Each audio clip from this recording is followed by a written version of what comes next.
You may write me down in history with your bitter, twisted lies. You may trod me in the very dirt, but still, like dust, I rise. Does my sassiness upset you? Why are you beset with gloom? 'Cause I walk like I've got oil wells pumping in my living room, just like moons and like suns with the certainty of tides, just like hope springs forth. Still, I rise. Hey everyone, welcome to the latest segment of Uplift, Upstate. That was just a few stanzas from my favorite poet, Dr. Maya Angelou's poem, Still I Rise. Dr. Angelou, her words have been encouraging me, inspiring me, uplifting me since I was a junior high school student in Mount Vernon, New York, when I had an opportunity to interview Dr. Angelou on my radio show for 107.3 Jams. It was one of the most memorable moments of my career. So you can imagine when I was driving down this Greenville street in West Greenville and I saw this mural behind me, I was just amazed and so excited. I had to stop and take pictures, and I had to find out who the artist was. That artist is Adam Schrimmer, and I found out that some of his other work is really amazing as well, and I'm just such a huge fan. So we're gonna talk today with Adam Schrimmer. You're gonna love his work as much as I do. I am so sure of it. So we're heading right now over to the Children's Museum, the South Carolina Children's Museum in Greenville, to talk with Adam.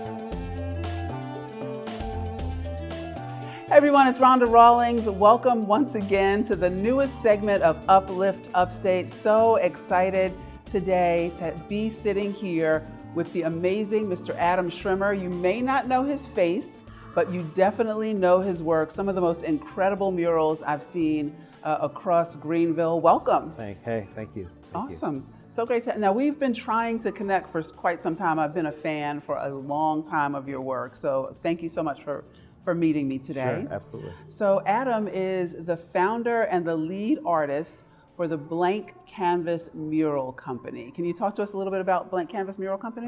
Yeah, it's just a mural company based out of Greenville. We do a lot of commercial painting, a lot of work in schools, like the Greenville County School System, through the Smart Arts program.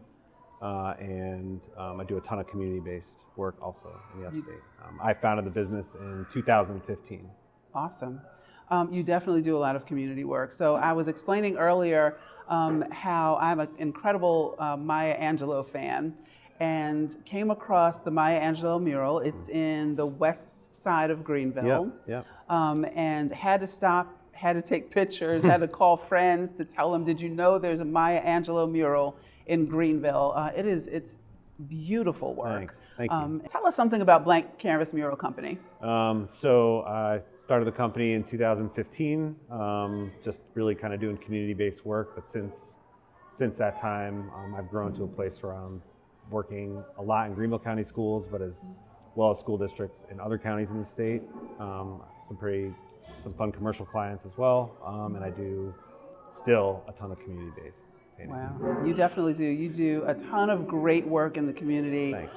When I first saw Maya Angelou, that mural, I went out and looked to see if I could find, other murals that were done by you, and then I came across a mural that made my soul and my spirit so happy. It's called Radiate Positive Vibes. Right. And it's a little boy, and it's a yellowish background. Like a sun, or glowing. It's just the happiest mural maybe I've ever seen. And it's on your t-shirt right now. Yeah. It was a happy project. It was a great project.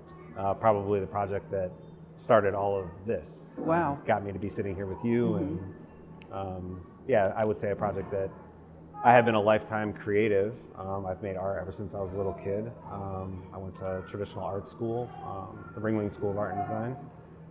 And I've made art like forever. It's been like the one constant. Right. But I don't know that I ever, if I had, I was unaware of it. This is the first time that I had made a piece of artwork that I felt had any kind of impact or any kind of substance or any kind of like real personal value to someone. Wow. You know, it wasn't about money. It was really about the art, and it was about being in the community and working with that neighborhood. I tell them all the time. I mean, I'm still close, or I'd say close, but still friendly with Rashida and Quadjo Campbell, who are still in the neighborhood. And I mean, I feel like it's like lifelong friendship. Right. You know what I mean? Like it really just, I don't know. The artwork gave you a sense of Purpose. Community, and I realized, community. I could do something with this thing that I've always done. I've always had creative jobs. I went to art school, but I never really had like. I made money, I guess, right? It was a job, but it didn't have any sort of, I don't know, heart value, I guess, like heart-based work. Like it didn't do anything to me. I love that heart-based work. This project did, and it was a catalyst it's been the catalyst for everything. Wow. I've painted in Poe several times, a human painting on the side of Soteria, Jerry Blassingame's business. There's another one down on Pinckney that I did with a company called Investinet. I love that neighborhood. Wow. It's like, it's just, I don't know. It's the why, I guess.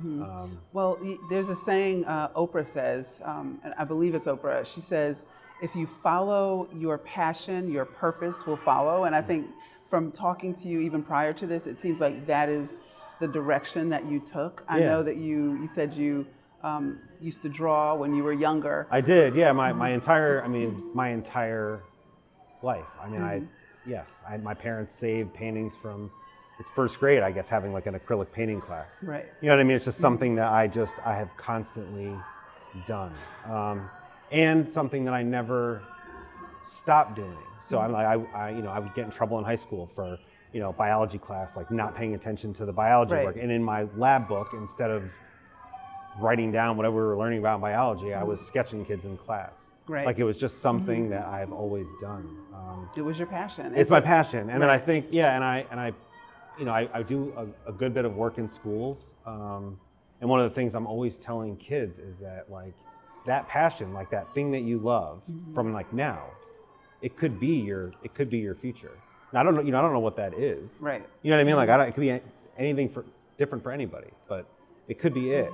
Because I would say that's how I feel about what I get to do. I mix my color palette with my fingers. How childlike.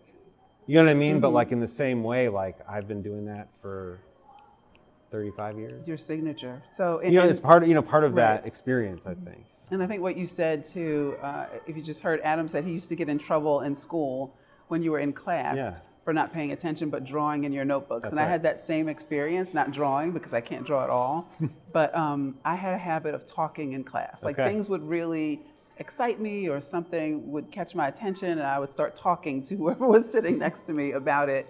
And one teacher in particular yelled out in the class, "I hear a bass," which like horrified me because I was a young teenager and you're telling me that I have a deep voice. And so that really bothered me. And then other teachers would stop the class and just say, "Okay, we're waiting for you to finish, Rhonda." But you can look back and say like, "This is why." This is why. And I've made my living because talking. from then you've already known. Right. You didn't know. Right. Like I could never have known that I was going to be doing this full time, but I've been doing it since my teens. Right.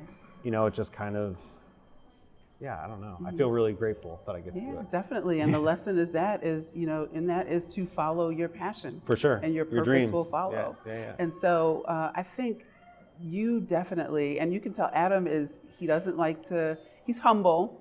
He doesn't like to really toot his own horn, but you have work around the city that I think inspires so many people. It's so joyful. The work that you've done outside of Upstate Circle of Friends in Greenville, please go by and see that. The mural is incredible. I notice different things about it every time I go. There's a lot in it. So please, check that out. Please check out Adam's website. You can find out more. The website is blankcanvasmuralco.com. Perfect. And so you've inspired me in so many ways, not just your art, but I've read your bio.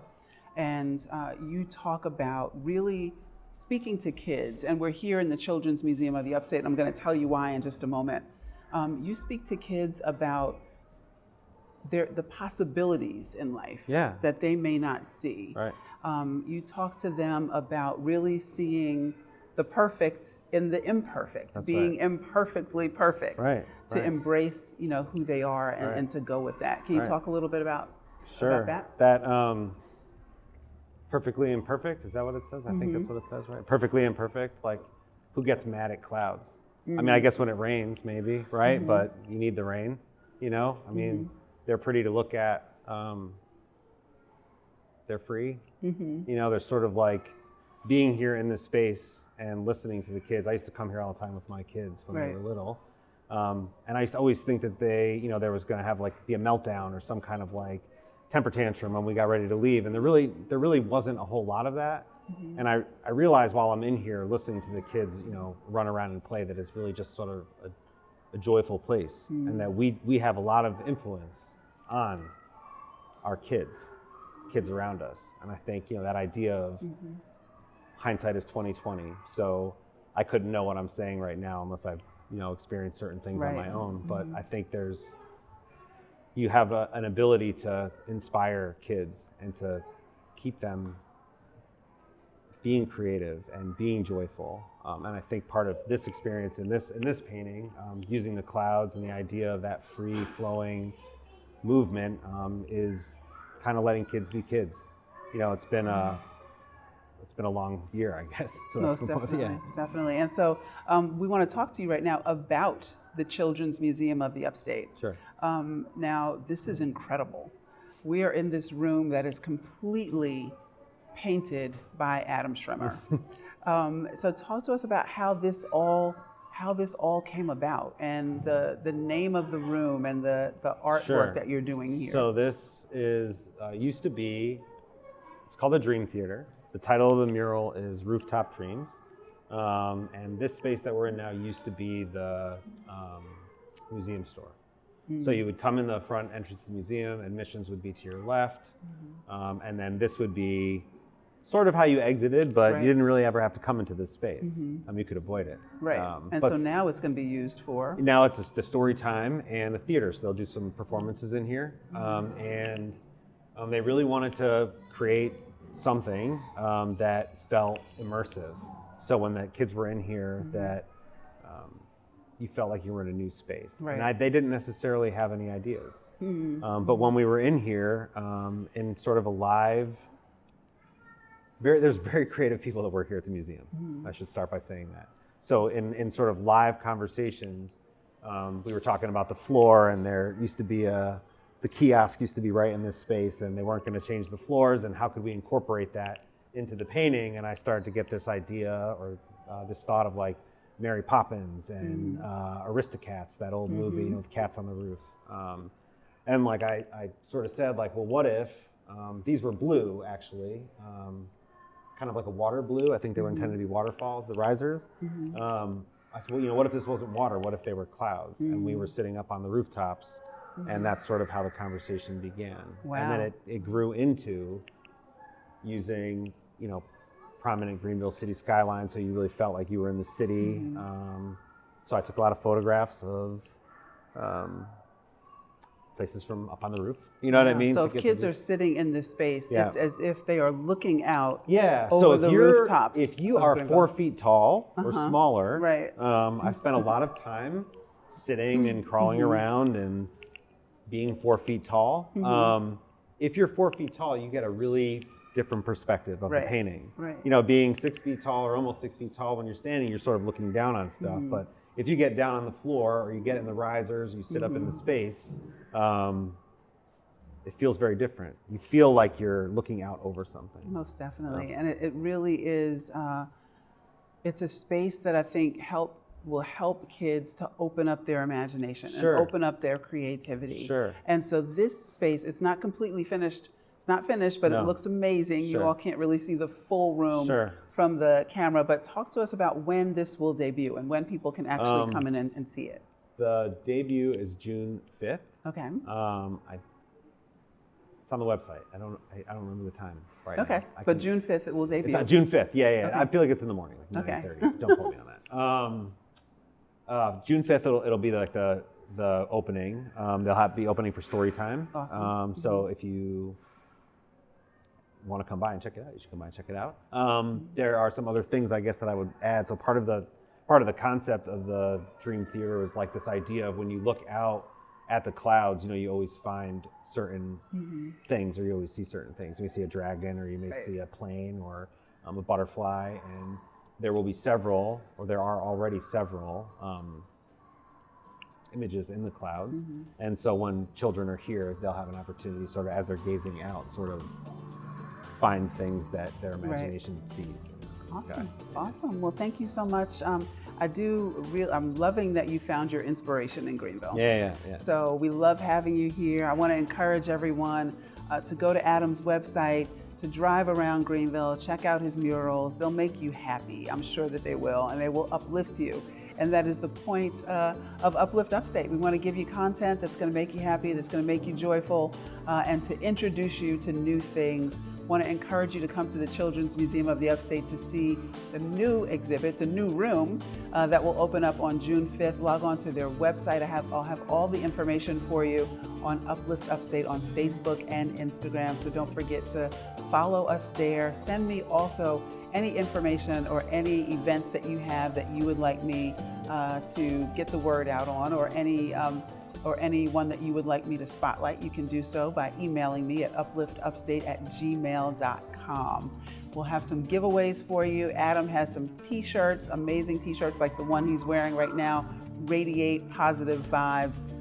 So go ahead and follow us on Instagram and Facebook for more information. Thanks so much for tuning in, everyone.